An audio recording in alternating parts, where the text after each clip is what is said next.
मिथिगौना लोगोफोर, आं जायखौ बांसिन मोजां मोनो, जायखौ आं गोरबोजों मोननो हास्थायो, बियो दिनै आंनिफ्राय बेसेबा गोजानाव, जायनि थाखाय आं आंनि गासै समखौनो बेजों बारहोयोमोन।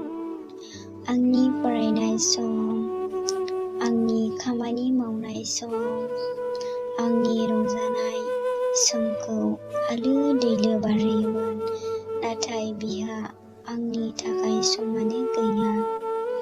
आं कल SMS खालामबा बिनि खुगानिफ्राय फंसेल' राव ओंखारो, सना आं खामानि मावदों।